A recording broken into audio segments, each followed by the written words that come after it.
Okay, good evening, everyone. Welcome to our online class. Can you please confirm you can hear me before we start?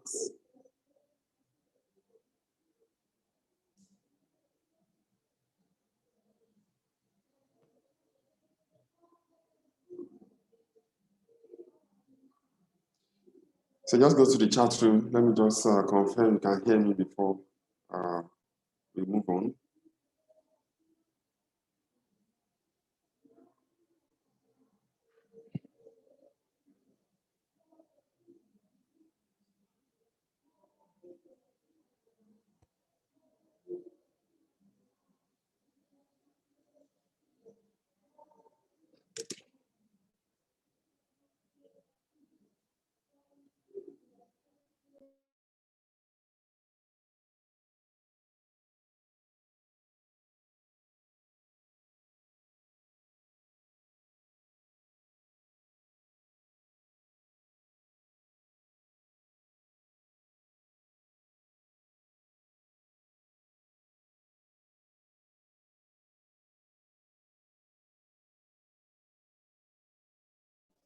All right, thank you very much for confirming you can hear. This evening, we are going to take a look at group accounts. So we're going to start today for our financial reporting. So we move straight to what we have for today. So obviously, we're going to start with consolidated statement of financial position. And I'm going to give you a lot of background around the standard, okay?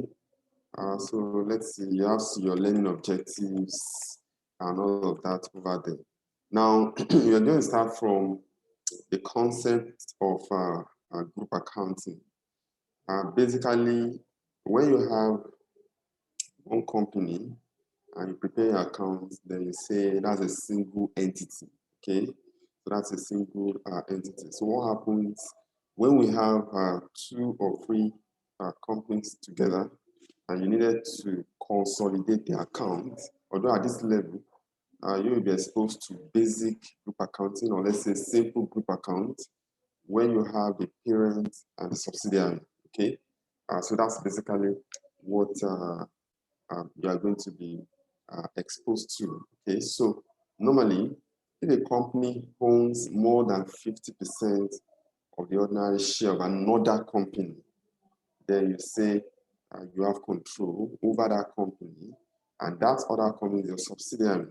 So the company that has more than 50%, it's the parent. Okay, so that's the parent company.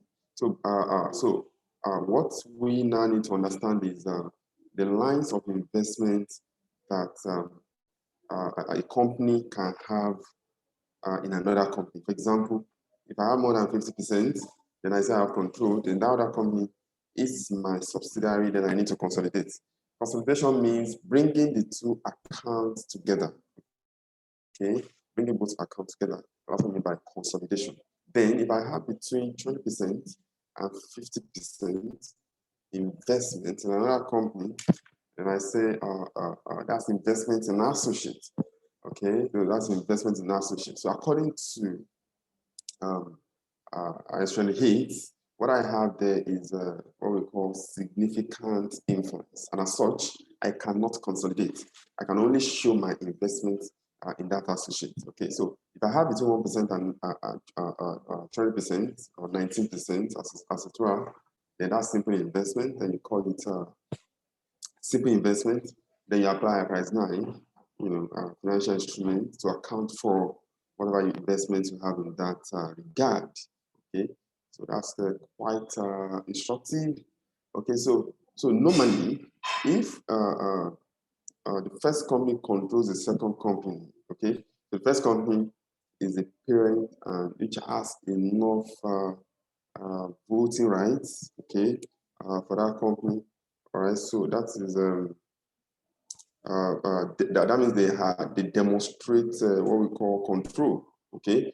So they demonstrate what we call control. Sorry, the light just went off. Okay, so hopefully it's going to be restored shortly. Now, but normally, sometimes in practice, you may not have up to 50% and you control. So in that case, it might be by way of agreement, it might be by way of legal terms, even though I don't have up to 50%, but I still control the entity. Okay, so the whole idea around group accounting is to how do we account for how do we account for the account of two companies, the parent and the subsidiary? Okay, how do we really consolidate them? So what we are going to bother about is the principles around consolidation. Okay, principles of consolidation. So that's the whole essence or the whole issue around here. Okay, so now, so this is what we call group account. Can you see P controls S?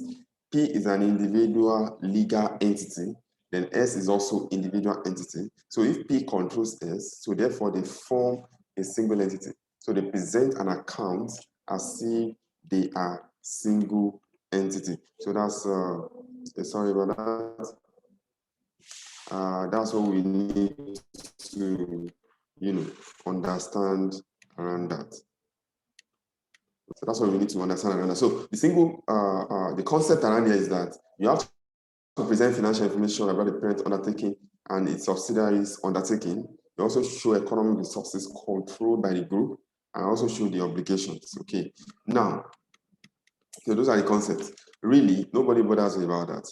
But then the standards you're going to apply here are about 3 of them at this level. Okay, you have IFRS 3 that talks about business combination. Okay, then you also have IFRS 10 that talks about consolidated financial statement. Then we also have IAS 28, like I said earlier, that talks about investments in associates and joint ventures. Other standard that relates to group accounting, like IFRS 11, joint arrangements, probably is 27 separate financial statements may not really, or let's say they are not really applicable at this level. Okay, so you see that when you get to your SBR, that's strategic business reporting or corporate reporting in ICANN. Okay, so let's take a look at IFRS 10. Okay, consolidated financial statement. Consolidated financial statement. So what does IFRS 10 really talks about?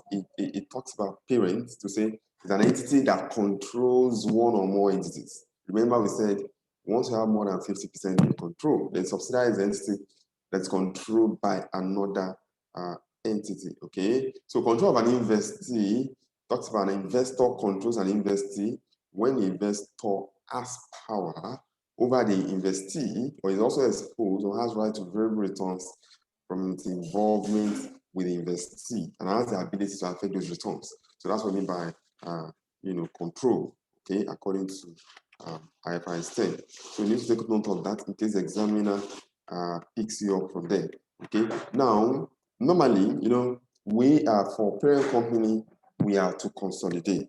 Okay, the parent has to consolidate the account of the subsidiary. Remember, what I mean by a consolidation is to bringing those accounts together as if they are one. Okay. Now, for subsidiary must consolidate as well. Must consolidate its account with that of the parent, so that there are no exceptions or excuses for not consolidating. But when it comes to the parent, okay, they may not also consolidate, provided 4 conditions are met. So you need to take note. Okay, these are the essentials from consolidating the account of the parent with the subsidiary if 4 criteria are met. For example, the parent itself is a wholly owned subsidiary. For example, let's say company A controls company B. Okay, so normally company A was supposed to consolidate accounts with company B. The only exception is if company A itself is a wholly owned subsidiary of another company. What does that mean? Maybe company D somewhere controls A 100%. That's wholly owned subsidiary. Then company A may not need to consolidate the account with that of company B, or it's a partially owned subsidiary. So maybe another company D, for example, owns 60% of company A, then may not need to consolidate the account with company B. All right. Then 2, if the parent debt or equity instruments are not traded on the market, on the stock market, okay? The parent debt or equity instruments are not listed on the stock market. So you may not consolidate. Obviously, that talks about private companies, all right? Then if the parent, you know, or what's it called? If the parent is also not in the process of being listed on the stock market, they are not expected to also consolidate. And the last one is if the ultimate parent produces financial statements, that complies with IFRS. Okay, so now if a parent company did not consolidate, maybe probably they have met all these exemptions, then they now need to make disclosures in accordance with IS 27, separate financial statements. Three things they talk about. They talk about the fact that consolidated financial statement has not been presented. They also talk about a list of significant investments in subsidiaries, associates, including their percentage of shareholding, principal place of business, and country of incorporation. So they need to talk about that. That means they are going to disclose that they have not consolidated as the fact that consolidated financial statement has not been presented. They also talk about the basis on which those investments listed above has been accounted for. Okay, so those are the three things they need to talk about. So in case the examiner picks you up on that, whether you're writing ICANN or ACCA, they should be able to, talk about that. Now, so these are some of the reasons why subsidiary may not want to consolidate. But I told you earlier that those reasons were not recognized by IFRS 10. Okay, it's only for the parent, provided they have all those essentials. For example, maybe they have poor performance, poor financial position, or probably defined activities, of the subsidiary. So they might be having those excuses not to consolidate, but those stores are not really recognized by what's it called, by IFRS 10. So obviously all subsidiary must consolidate. Now, sometimes in practice, the account of the subsidiary, okay, that's what they call non-conterminous year end. All right, it's just for knowledge sake, actually. Just for knowledge sake, non-conterminous year end. So what does that mean is, for example, maybe the subsidiaries financial year end is around October or September, okay, and the parent ends in December. Obviously, they don't have uniform accounting dates, all right? So IFRS 10 says they can go ahead and consolidate. That's what it's saying. In doing that, they might need to provide additional information, okay? And they need to also be sure that if those information cannot be prepared, then the differences between those days should not be more than 3 months. So that's just for knowledge sake. I'm not really too sure the examiner can bother you about that. So in essence, what it means is if two companies, the parent and the subsidiary, has differing dates, one ends in December, January to December, the other one starts from October to September the following year, okay, you can go ahead and consolidate, but they have to make disclosure around that. But if it's they are finding it difficult to consolidate, then they need to check whether they can make it up for not more than 3 months before they can go ahead and do their consolidation. So you have some review questions here that you need to check to see whether what we have said earlier you actually have an understanding. For example, which of the following definition is not included in the definition of control, IFRS 10? I just defined it for you. Having power over the investee, that was included. Having exposure or rights in variable returns of investment, that's also included. Having a majority share, oh, look at that. Having a majority share in an investee. So if I have majority share in an investee, that's in another company, does it mean I control? Okay, you need to provide, you need to, start thinking about the answer. Then having the ability to use the power. Obviously, I've told you, if you remember, having more than majority shares or more than 50% does not necessarily mean I control. Okay, I will not control. Well, if I have more than 50%, before I can control, I must have power. In fact, I can have 40%.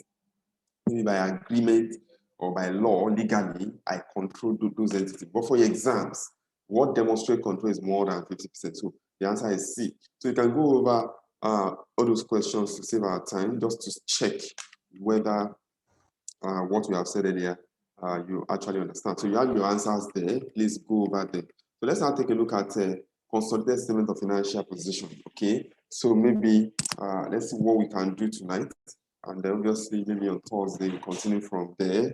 And we also take a look at the profit or loss. Then by next week, if we finish, we continue with our accounting standard. Okay. So now, upon completion of this session, you should be able to prepare a consolidated statement of financial position for a simple group, okay? Parent and one subsidiary. So that's what the examiner is going to bother you around this at this level. You also be able to know what we call non-controlling interest, measured at fair value or proportionate share of net asset acquired. Okay, and when we are explaining all of that, they also describe and apply required accounting treatment when it comes to goodwill. So you have a number of stuffs that you really need to learn around here. So the basic principle of consolidated statement of financial position is that it shows all assets and liabilities of the parent and subsidiary. What you are doing is the asset of company A with company B, you have together, okay? The liabilities of company A, company B, that's the parent and the subsidiary, you have them together. You're just adding with some adjustment, actually, okay? With some adjustment.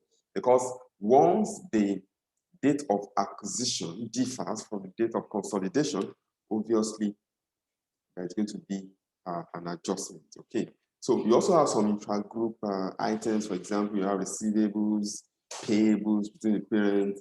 You know, you have to exclude them. Okay, you have to exclude them. Now let's now look at how you go about it. So the first thing is in preparing consolidated statement of financial position. You know, investment in subsidiary and other parent is replaced with the net asset. So what it means is company A is buying company B. Okay, I've already paid off for that shares. So when I'm consolidating, it's already eliminated. So I don't need to show it again. So I'm going to show you when you get it. So the cost of the investment, we effectively cancel the ordinary share capital and reserves of the subsidiary. Then we now have a balance called goodwill. So how do we account for goodwill? We are going to find out when we get it. Okay. So in doing that, you also look at the net asset acquired. Okay. Net asset acquired, share capital, and retained. So let's look at this illustration. You know, to start with some foundation around here. So we have the statement of financial position at 31st December 2024. So we have non-current assets, investment in HES.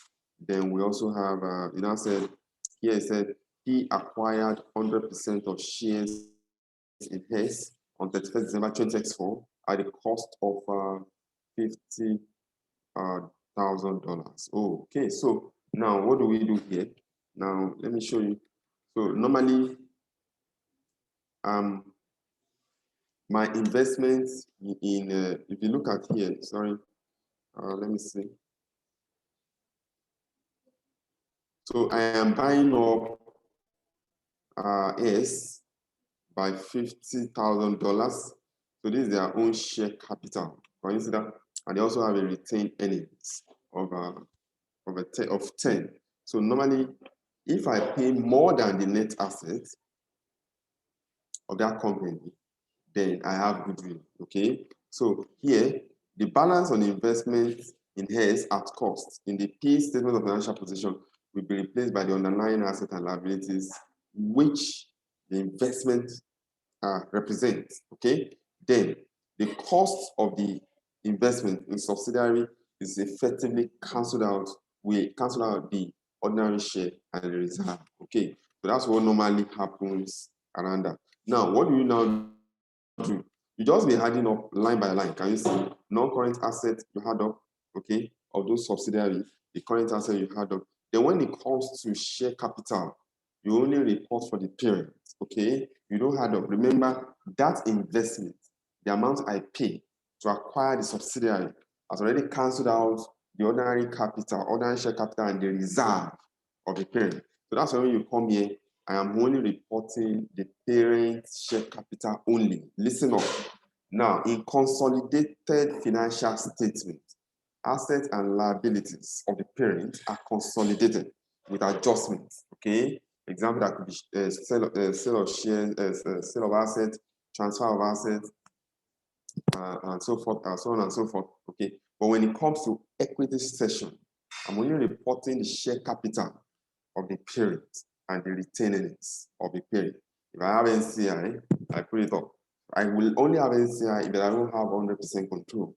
So if I have 60% control, the non-controlling interest is 40%.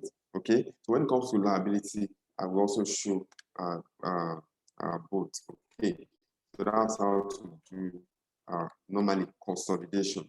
Okay, so the mechanism or the best approach in solving consolidation question is to first of all establish the group structure.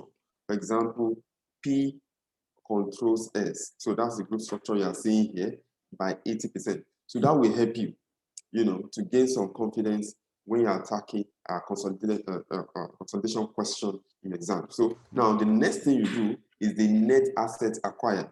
Now be with me here. When it comes to net asset acquired, it has to be at the date of acquisition. Okay, that's me at the date of acquisition. The date of acquisition is the date the subsidiary obtains control. Okay, the date the subsidiary obtains control. So the examiner may not really bother you around that. It will tell you straight off that on 1st January 2024, A acquired company B. Company A acquired company B when the retained earnings was $50,000, for example. Okay, so that date is the date of acquisition. So you now need to compute the net asset of the subsidiary at that date. Okay, you look at the net asset of the subsidiary at acquisition. So that's why you have at acquisition here. When it now talks to net asset, you need to learn it. In fact, in your exam, once you already know what constitutes my net asset, I'll just be asking that question. Do I have my share capital? Remember, the share capital of the subsidiary, the question will supply you. Then the retained earnings. Now listen, when it comes to retained earnings, it has to be pre-acquisition profit. Okay? Pre-acquisition profit. Take note. Take note. That's what you're having here. They will normally call it retained earnings here, but it is pre-acquisition profit.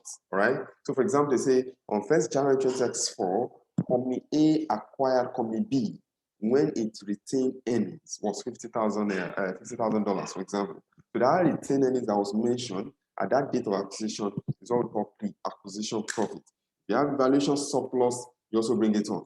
If you have fair value adjustment, you bring it on. Contingent liabilities, you bring it on. Okay, provisions, right? We bring it on. So you already know about 5 items constitute my net assets acquired at the date of acquisition: share capital, share premium, pre-acquisition profit, evaluation surplus, fair value adjustment. Can you see that? Fair value adjustment. Maybe they may not bother you about contingent liability and provision. So I already know in my head, when I'm asking that question, it's going to tell me. Then what happens at the reporting date? Okay, share capital will always be the same actually. So if you have 100 share capital at the acquisition date, then when I'm consolidating, that's the reporting date. So that means what makes group accounting an adjustment is because the date of acquisition is different from the date of consolidation. So for example, I acquire a company on the 1st January 2020, for example, and I'm consolidating on December 2021. Can you see about, is that about 2 years? All right. So 2 years ago, I acquired and I'm consolidating now. So that would have been some adjustment. So by being most likely I may not have issued, capital within the year. Yeah, share capital. So share capital will always be the same. Now, probably the same thing with share premium, except you are paying you can only have share premium if you issue share as part of your purchase or consideration transferred above the nominal value. That's when you can have a share premium. All right. Then retained earnings, I've explained that. So now, when I told you it's pre-acquisition profit at the date of acquisition, they now go and look at the balance sheet or the statement of financial position. Whatever retained earnings you have there, it will be higher than the date of acquisition. Okay, to be higher. So the difference between the two will give you this figure. So that's why if you notice here, because we will not always have difference in share capital and share premium, that's why they are dashed here. Can you see that? Then the difference between the retained earnings at acquisition and retained earnings at consolidation. Okay, that's what we call post-acquisition profits. All right. So revaluation surplus most likely would have also gone up. So you also have a fair value adjustment, like I said, you remove your depreciation. If you have a realized profit, you also remove them. So we're going to see them, when we have a question. So that is what you are doing. So I remember in my head, when I see a question, an examiner asks me that I should compute a consolidated statement of financial position. Okay, so what will I do? I remember I do my group structure. Number two, I do my net asset acquired. That's the net asset of the subsidiary at the date of acquisition. Then number three, goodwill. Okay, so I compute my goodwill. Is a performer, so you need to know it. Okay, so how do I compute my goodwill? How do I compute my what's it called? My goodwill. Okay, my goodwill is the excess of purchase consideration over the net asset of the subsidiary. Excess. I am paying higher. Okay, I am paying higher. That's the excess of purchase consideration over the net asset of the subsidiary. So I look at my investment. How much is my investment? They will tell me when it comes to investment, it could be cash. I pay straight up. Okay, it could be cash. I pay cash. It could be issue of share. I can also issue shares in acquiring a subsidiary. Okay, I can also issue share. Okay, I can also exchange shares. Exchange of shares. All right. I can do deferred consideration. Deferred consideration means I'm not paying immediately. I will pay in the future. I defer. I can also have contingent consideration. Contingent and deferred, they are treated the same way.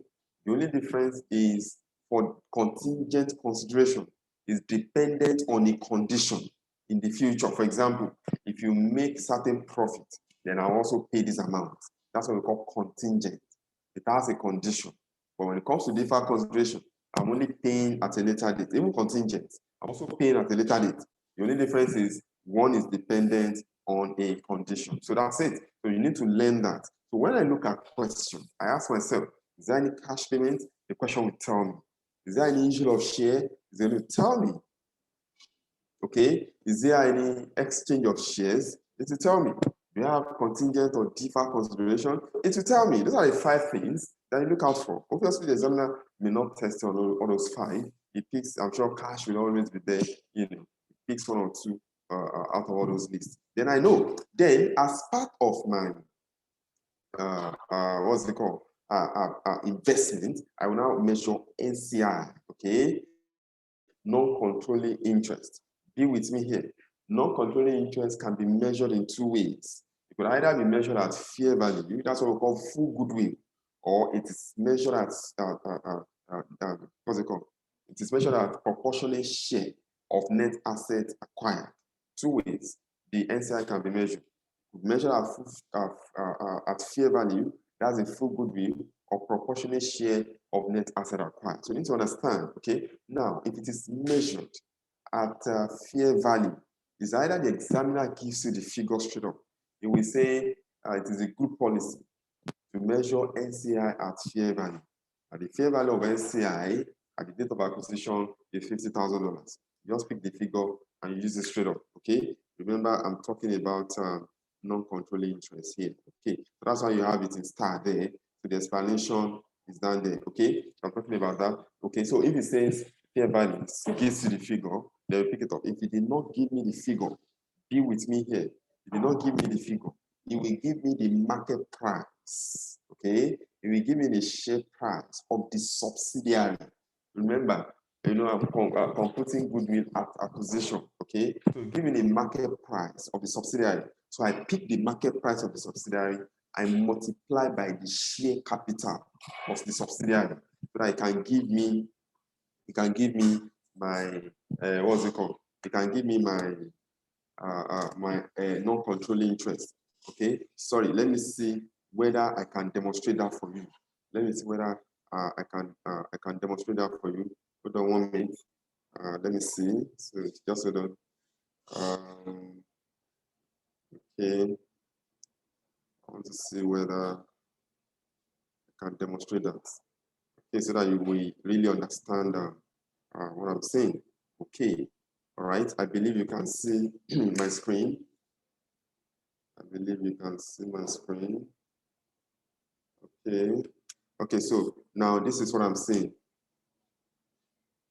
Remember, we are talking about, I'm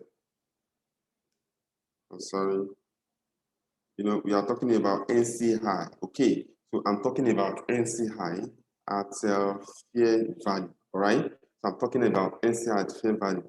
I gave you the first illustration. I said if NCI is measured at fair value, the examiner gives me the figure. I use it like that. I use it. Okay, I don't care. I just use the figure. But the examiner did not give me. If the examiner did not give me the figure, how do I compute my NCI? So I'll simply tell the examiner, if, and he has told me there is a good policy to measure NCI at fair value. So I just tell the examiner to say, my NCI will now be measured at, it will now be equals, the percentage of the NCI. So let me assume it is 20%, okay? So I assume it is 20%. So I will multiply by the market price, okay? By the market price of the subsidiary, okay? Market price of the subsidiary. The examiner is going to give me, okay? I will now multiply by the share capital, okay? Share capital of the subsidiary. Okay, so that's what I'm doing. That's what I'm doing. So you need to take note of that formula. That is what I am doing. That's what I'm trying to demonstrate over there. So if it is, he has given me the figure straight up, I pick it up. If he did not give me the figure, I use a percentage. Can you see? I use a percentage, which is 20% in this case, the market price of the subsidiary, and of course the share capital of the subsidiary. So that's how I get my NCI. Can somebody tell me, you can see my screen and this makes a lot of sense to you? Okay, I just try to improvise so that I can explain some technical things by writing. Can you confirm from the chat button? Okay. All right. So I can come back to my slide.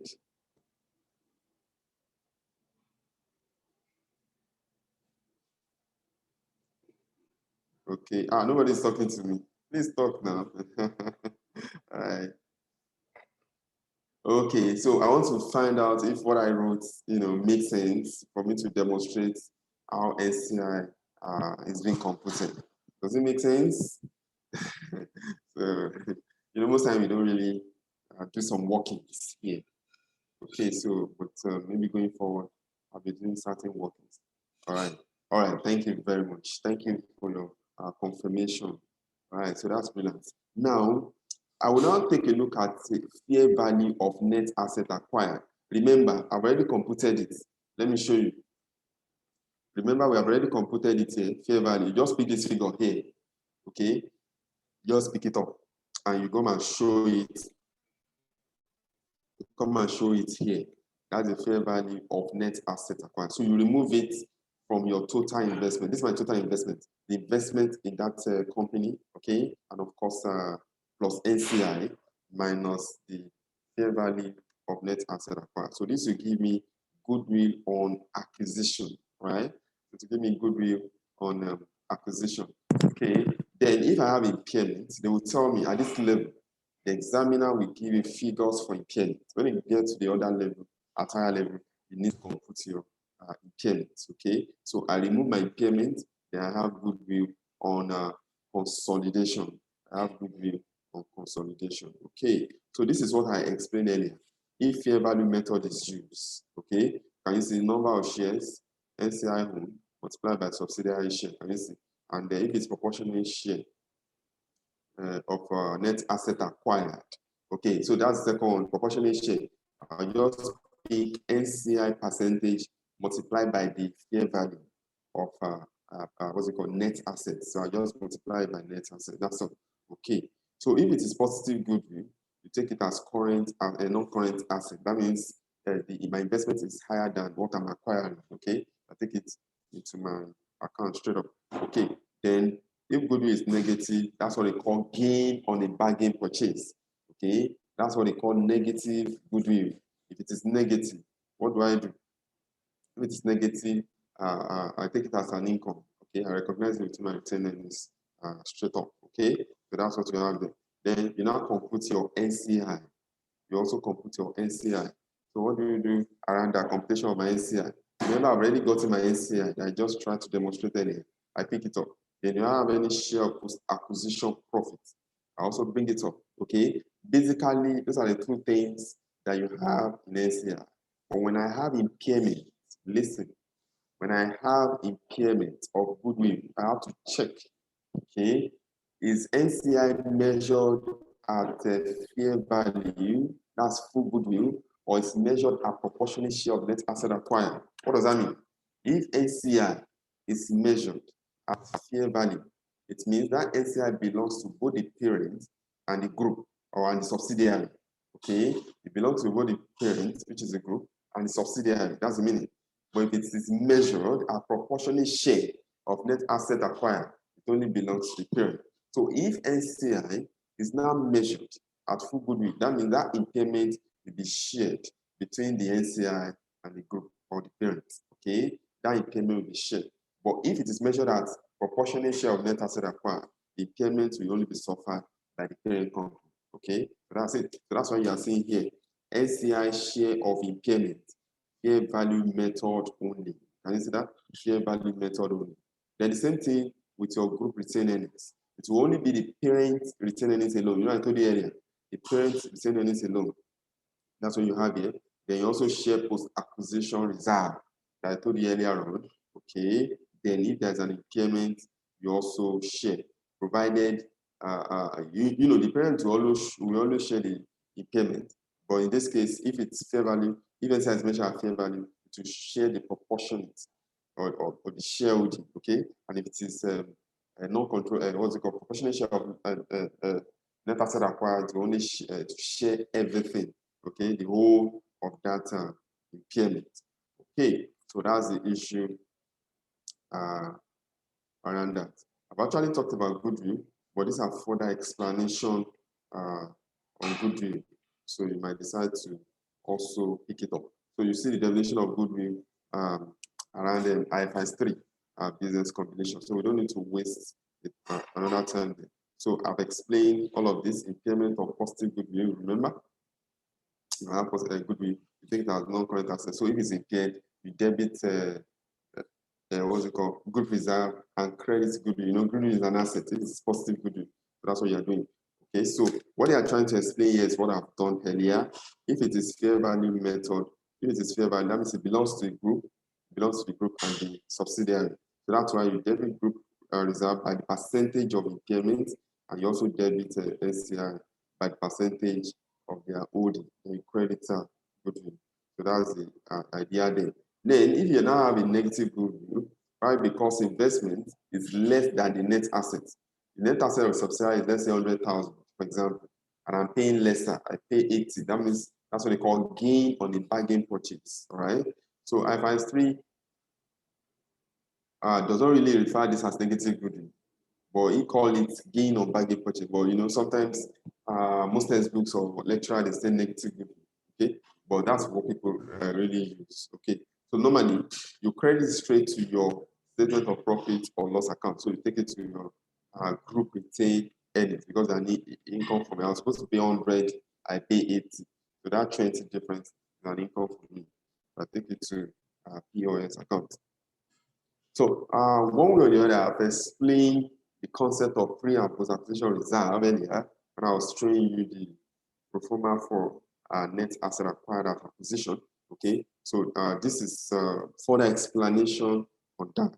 Okay, so you can just take your time to look at that. I have also talked about non-controlling interest in that slide. Okay, so so what I'm just saying is the situation a parent may not own all the shares of subsidiary, e.g., you own 80% interest on our shares, so the non-controlling interest is at 12%. Okay, but P still control S. Okay, so that is what we have there. Now, okay, how do you account for non-controlling interest? I've shown you how to compute it. So NCI will form part of my equity. Okay, it form part of equity. So if I have my share capital, my retained earnings, I have equity, then I had my NCI so that I can know my total equity. So that's why I said in the consolidated statement of financial position include all of the net assets of S to show control, then show the net asset of S which belong to NCI interest within the equity section. Can you see? Of the consolidated statement of financial position. So that is what happened. So whatever computation you have gotten, that is what you do. So let's look at this question to demonstrate our understanding. So the technical area, I'll go to the whiteboard and try to work it out. So we have this question said, the following statement of financial position have been prepared at 31 December 20x8, right? So we have Dixon and Jones. So let's see what happens. They said Dixon acquires 16% ordinary share, $1 share of Jones on 1st January 20x8 when Jones retained earnings stood at $20,000 and its share premium was $10,000. On this day, the fair value of 20% non-controlling interest was 12.5. Dixon Group used fair value method to value NCI, prepare consolidated financial position, statement of financial position. Now, this is very straightforward. Okay, what do I need to do? I need to start from my group structure. You start from a group structure.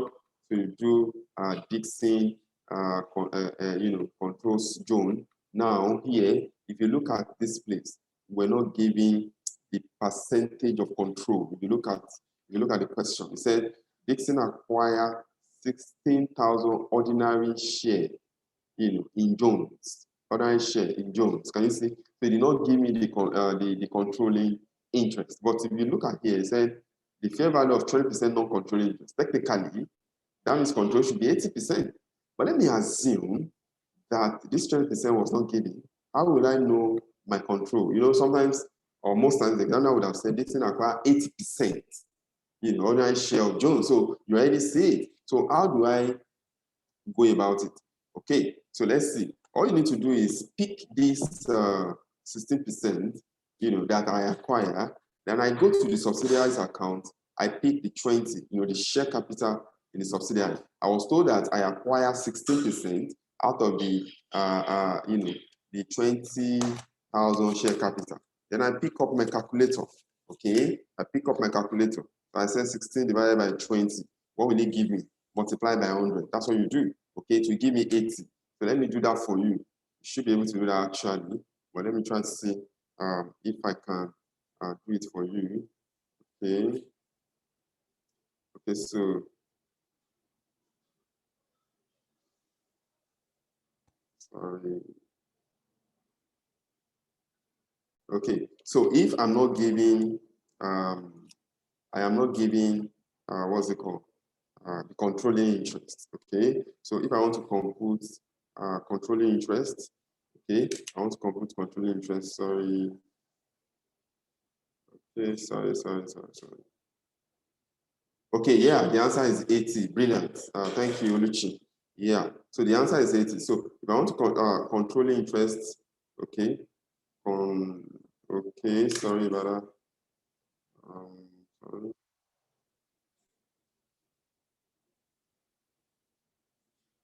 Okay, so I have my controlling interest. Okay. So what do? I simply say that's 16,000. Okay. I divide by the 20,000. So I acquire 16,000. Okay. That's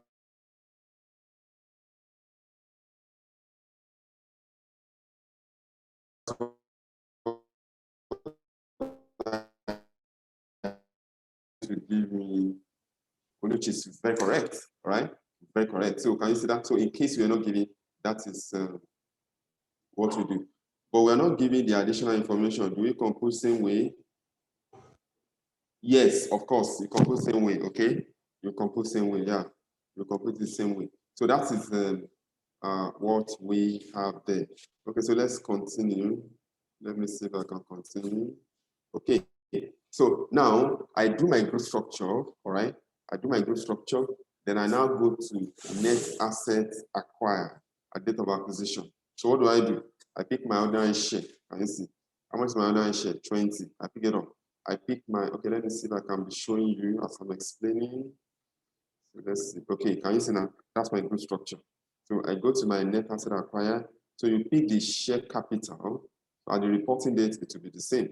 And as I was told in the question that the retained earnings, that's pre-acquisition profit was 20 and share premium was 10.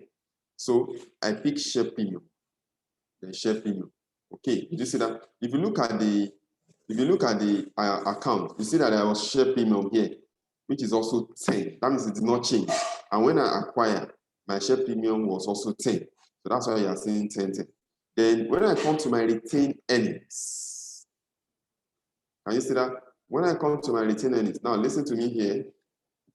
Then what was my retained earnings at acquisition? It says when the retained earnings stood at $20,000. All right. So that's the $20,000 we have here. Then what is my retained earnings at reporting date? That's my consolidation. Then you come to the question in your account, in the SFP, you pick up that 25. Okay, so that's how we have the 25. So the difference between the two, can you see my profit has grown from 20 to 25? So that's how you have 5. You see, you should be able to do all of this in seconds. You have to practice so that you're able to do it in seconds in your exam. So you add up. Then I'll now do my goodwill. I do my goodwill. How much did I pay when I, when I am acquiring this company? You will see it in the account. It says 60,000. Can you see investment? That's shares in June. Sometimes they put it there. They also put it as part of your additional information. Okay, so you just pick it up. It says 60,000. So that's how we have this 60,000. Then I'll ask a question. How do you want me to measure my NCI? It will tell you because I need to add my NCI to my investment. So it said the fair value of NCI is 12.5. The examiner has computed it for me. He did not compute it for me, and it says NCI is measured at fair value. I already know how to compute it. Percentage of NCI multiplied by the share capital of the subsidiary, then multiplied by the market price of the subsidiary. That's what I did for you earlier. So that's how I measure my NCI. Okay, so you already give me 12.5. So I add it up. Can you see? I add it up so that I can have 72,500. The fair value of net asset acquired. Remember, I've already computed it here. Can you see that? If you like, you can list it out again so that I can have this 15. So this is my goodwill on acquisition. Do I have impairment? No. The examiner did not tell me. I will now compute my NCI. Remember NCI is 12.5. Then I will share that 5,000. That's the post-acquisition profit by the proportion of their shareholding. NCI is 20% or 5,000. I have 1,000. The same thing when I come to group retained earnings. It will be the retained earnings of the parent only. You have to take note because it forms part of my equity. So the 50,000 I pay, or how much did we pay earlier? Let me see. It was 60,000 I will pay. I've already cancelled out the net asset in the subsidiary. So I will not show it again. I will only show the retained earnings of the subsidiary. So that's why you have only 70,000 here. You can see this is the 70,000. So you pick it up. Okay, that's what we have here. Then you also share that 5,000. Okay, pre-acquisition reserve within the two. So that's how you have this one. And that's all. That's all.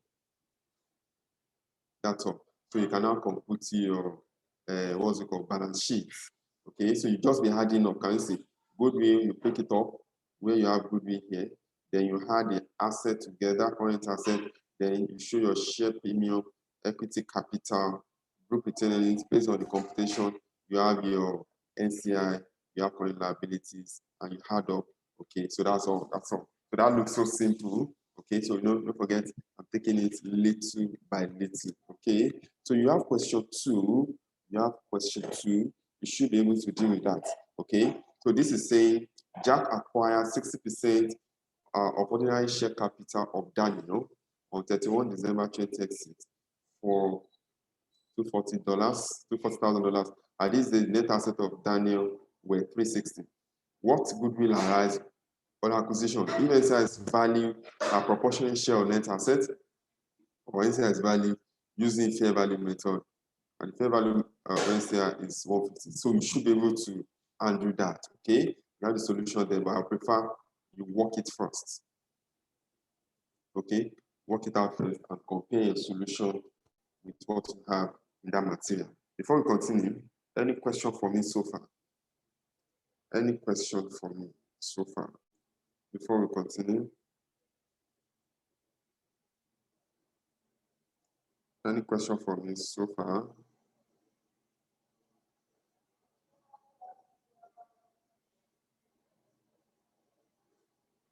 Any question for me so far? Okay.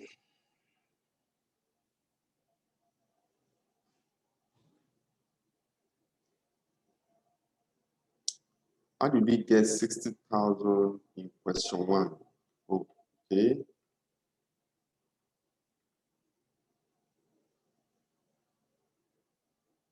I mentioned it, if you recall, this is it now, that's in the investment. I mentioned it earlier, if you remember, I said it will always be given to you in the balance sheet. It can also form part of the additional information, that is the investment, okay? That's the amount I'm paying. You know, I said they can either pay cash, they pay in shares, deferred consideration, contingent, and all of that, all right? So that's it. Another concern.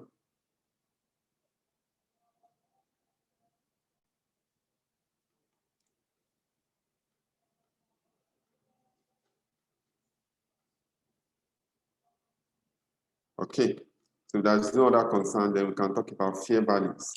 Okay, so fair value of consideration and net asset.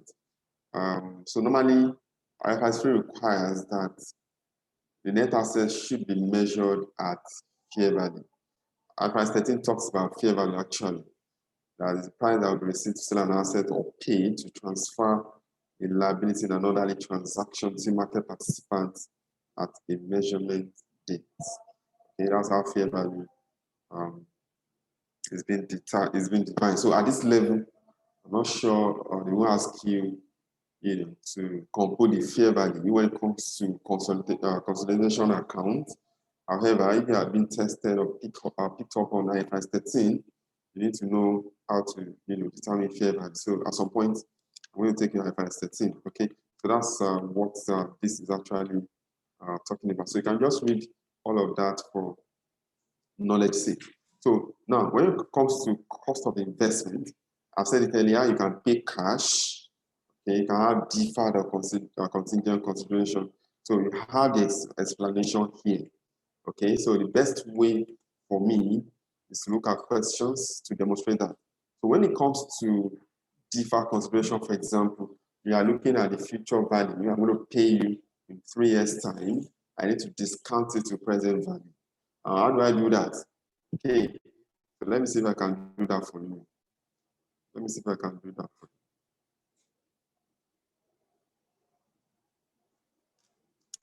Okay, so I just want to try to come to, oh, sorry.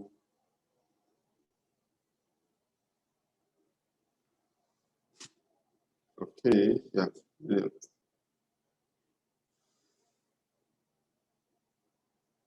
Now, so let me talk about deferred.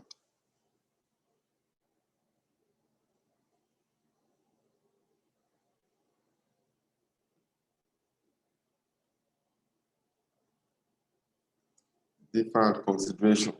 So I'm paying in the future, right? I need to discount to present value. So this is a formula you are going to use. It's future value equals present. I want to discount to present value actually.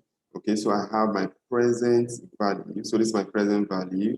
Then future value 1 plus r raised to power minus n. Okay, so this is formula you're going to use so that you can have your PV equals the amount of your, what's it called, future value. For example, it could be $5,000, right? So you have sorry. So you have, this should be brackets. So 1 plus, let's say I was given 10%, right? So it will be 1 plus 0.1 raised to power minus, I'm going to pay in 3 years time, 2 years time, let's say 2 years, minus 2. So that's what you're doing. So you do your computation so that at the end of the day, you come against your present value. Okay, so that's how to do that. The same way you compute for your contingent consideration. Okay, the same way you compute for your contingent consideration. So you should be able to handle that. Okay, now let's move on. Sorry.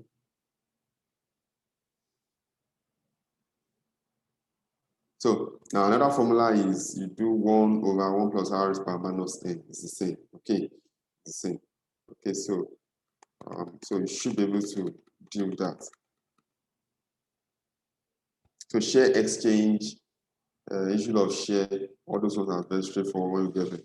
Now let's take a look at this question to demonstrate the cost of investment. It said Jack acquired 24 million shares, 8% of ordinary shares of Becky by offering a share for exchange for 2 shares for every 3 shares held or acquired in Becky, and a cash payment of €1 per share payable 3 years later. Okay, Jack shares have a nominal value of $1 and a current market value of $2. The cost of capital is 10%, and the value of $1 receivable in 3 years' time can be taken as $0.75 required. Calculate the cost of the investment and show journals to record Jack's financial statement. Show how the discount will be unwound. Brilliant question. Brilliant question. So let's take a look. Let me see. I really wish the question is on the white, but marker, I'll just be working it for you over there. Let's see. But let's see how we can manage that. Okay. Now, look at the question again. I asked myself. It said, Jack acquired 24 million $1 ordinary share of equity of Becky offering share for share exchange. So it's giving me 2 shares for every 3 shares acquired in Becky. So whenever they say 2 for every 3, just remember 2 over 3. As simple as that. They say 4 for every 5, 4 over 5, 1 for 3, 1 over 3. Okay, so remember share exchange. Okay, so how do I do that? So you now come here, you now say 2 over 3. Can you see? Then how many am I acquiring? It said 24 million shares. Can you see? 24 million. So for 24, I'm issuing 24 million, but it's going to be, I will issue 2 for every 3. Okay. Then how much? How much is it? Because I have to measure it in naira, or in dollars, as the case may be. Now say Jack shares have a nominal value of 1, and the current market value is 2. Remember, it's a parent, Jack, that is issuing this share. So I use $2. So that's how you have 24 million, 2 over 3, and 2. So that's how you have this figure. Did you see now? Now, remember, you now say, let's see. Now said, and a cash payment of $1 per share payable in 3 years' time. That is deferred consideration. You have to discount to the present value. A cash payment of $1 per share. Okay, so what do we do? So we simply say, $1, 24 million share times $1. That's it. That's what they're saying. So that I can get $24 million. I convert from shares. Okay. Now I have how to discount. So here he said he has already told me, and that the value of $1 receivable in 3 years' time can be taken as 0.75. So he has already computed the discount factor for me. If he has not computed it for me, I just say 1 plus r raised to power minus n. So the cost of capital is 10%. If you do it, you still have the same thing. Okay. You still have the same thing. So that's how we have this 18 million. So my cost of investment is 50 million. Okay, so that's what I use for the purpose of computing what's it called? My goodwill. Okay, I also compute my NCI, then I have my I have my goodwill. Okay, so that's what you have there. So what do you now do? Debit cost of investment. Okay, so this is a liability. Remember, I have not paid. I record it as a liability. That's why you see credit non-current liability. Then you also credit my share capital because 60 million share capital. How did we get 60 million share capital? Now come and look at the question again. The nominal value is $1. Okay, but the current market value, that means the share I'm giving is above the nominal value. So that means ₦1 above. So if it is 32 million divided by 2, you have 16. That's how you have the 16 here. Okay, then the share premium, because I usually above the nominal value. In fact, you can even just replace this one by $1. It will give you 60 million. So you share between the share capital and the share premium. The issue is this. Once you have share exchange or issue of share, most likely you always have share premium. Okay, so that's how you have the share premium 16. Then how do you unwind for the deferred consideration? Remember, the whole of this 18 is a non-current liability that will be due in the next 3 years. But how much will be due in the next 1 year? You just apply 10%. You know, they have given us 10%. This is my 10%. Okay, this is my 10%. You just apply it on that figure. So 10% multiplied by 18, then I have a 1.8, right? That's the unwinding of discount they are talking about. So the debit cost of investment and credit non-current liability. Okay, so that's the unwinding. So every year you'll be taking it to P or L. So that's what they're saying. So for the next 3 years. So that's it. Can you look at it? Any concern about that?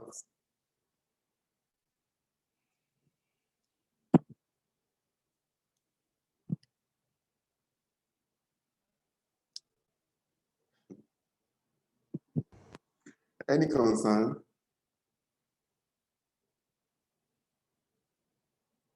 Okay. So you also have question 3.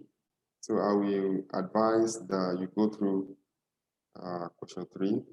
Okay, it's just the same principle. So if you have issues around question 3, please let me understand. But this question is very nice, so please let me know so you can decide to pick it up with me. Okay.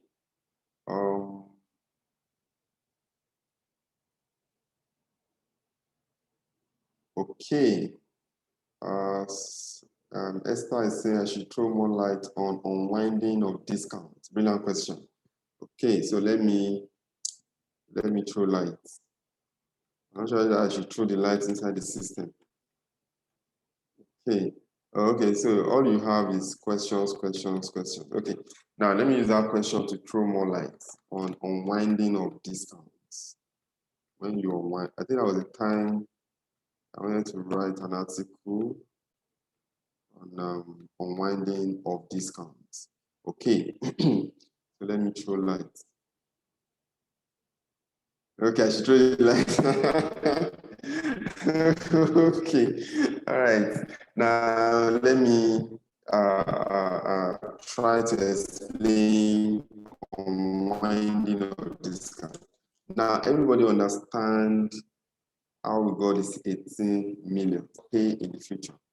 But remember that the amount I'm paying in the future actually is 24 million. Do you remember? Right? I have to discount to present value. So when I discount, I use the cost of capital, which is that 10%, but it has already computed it for us, 0.75, right? So we have 18. So I'm going to pay this 18 in the next 3 years. So I'm preparing my account now, right? So I take the whole 18 as my non-current liability. Is that okay? Now, because of time value of money, I need to recognize in my performance statement the finance element of that figure. Okay? The finance element of that figure. I need to recognize the finance element of that figure. All right? So, as such, all I need to do is I pick that 10%, I multiply it on that 18, I will get 1.8 million. All right. So when I have that 1.8 million, I will now debit finance cost. because I need to feel the effect. Remember, the liability is my what's it called? Financial position. All right. So the finance element, I have to take it into my performance statement. That's my what's it called? Statement of profit or loss account. So all I need to do is to apply that 10% on that figure. So I take it to my finance cost. So I debit my finance cost in my P&L, and that finance element will increase the carrying amount. Hello, it will increase the carrying amount of my non-current liability. Remember, I have recognized 18 million, which is the present value, but I'm to pay 24 million in 3 years' time. So when I take that 1.8, in the second year or the first year into my account, it increases it. So every year, that's what they call unwinding. So as I'm increasing the kind amount of that liability, because I'm to pay 24 million actually, so I have to increase it every year. Then the finance element comes into my profit or loss account. That's what they call unwinding of discount. Okay, because I can't just put 18 million there in my account, even though I'm going to pay 24 million in 3 years' time. All right, so I have to unwind, increase the liability, okay, and debit the finance element into my income statement. So that's what we call unwinding of discount. Okay, so maybe if I write an article and you're able to stumble on it, you understand better. So take a look at these questions, all right? Please, I'm begging you, because we won't have time to check everyone's carefully prepared. It's sufficient for your exams, all right? But ICC or ICANN is quite sufficient. So take a look at all those stuff. So if you have issues, please let me know. Let me see what else I needed to take you before. You have brilliant questions here, okay? Before we call it a day. Okay, so these are still questions. Questions. Let's see. Okay, this talk about post-acquisition revaluations. Okay. What I'm going to do is, let me start from here on Thursday. So hopefully we're going to complete this material by Thursday. So I don't want to bother you because I have some complications I need to deal with here. Go back to what I've done today. Make sure station of your net asset acquired. I've talked about goodwill, how to do a goodwill, excess of purchase consideration over net asset when I have impairment, and the impairment will be shared between the parent and the subsidiary or the NCI, provided the good NCI is measured at full goodwill, at fair value. When I'm computing my NCI, how do I do that? Okay. Am I using proportionate share of net asset acquired, or I'm using a full fair value? So you need to go and be conversant with that. They will also dealt with cost of investment. I told you that there are about 5, cost of investment the examiner can give you. We have looked at all those scenarios. We have cash payment. The first question we did talked about cash investment. All right. They also talked about share exchange. I've showed you 2 for every 3. Issue of share is the same. Okay. Then we also look at deferred consideration, and I said deferred consideration and consideration, they are the same. Okay. Then those are the stuff you need to really work on. So go and practice all those ones. And we also seen that when there is a share exchange, once I issue above the nominal value, then I have share premium. Okay. So it's also seen that. So please take note of that.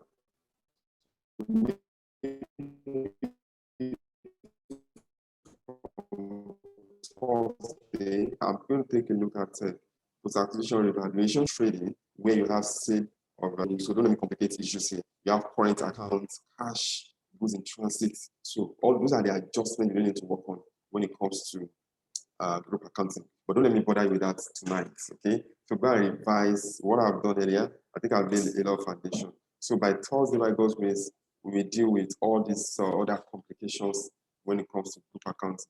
Then we should be able to finalize consolidated financial position on Thursday. Next week, We go back to our standards, then upper week by God's grace, we now go to profit or loss account. That's consolidated profit or loss account. So we should be able to deal with that upper week. Then the other week, we go back to our group standards. Then the other one will do publish accounts. Then we should be able to cover the syllabus. Okay, yeah, sure. So we cover the syllabus. So I don't need, there's no point rushing. Okay, so that's brilliant. Thank you for staying tuned with me. All right, thank you. Although we started a little bit late, maybe 2-3 minutes late. Sorry about that. I was battling with network, but I think you enjoyed the lecture. All right, so any concern, any other question for me? So obviously you're going to get a video later tonight. I have to enter SBR class very shortly. Okay, so thank you for your time. I really appreciate you for joining us. Yes, I sent the material to the group. Yeah, Esther, yeah. I sent it to the group. Just check the group. You see the material there. I think I sent it, was it yesterday or so, or last week? Yeah. Please check. It's very detailed. It's very detailed. I prepared it myself. All right, it's sufficient for exams. Okay, all you just need to do is to pick past questions to further do some practice. All right. So thank you. Enjoy your evening. I'll see you on Thursday. By God's grace. All right. Take care. Thank you.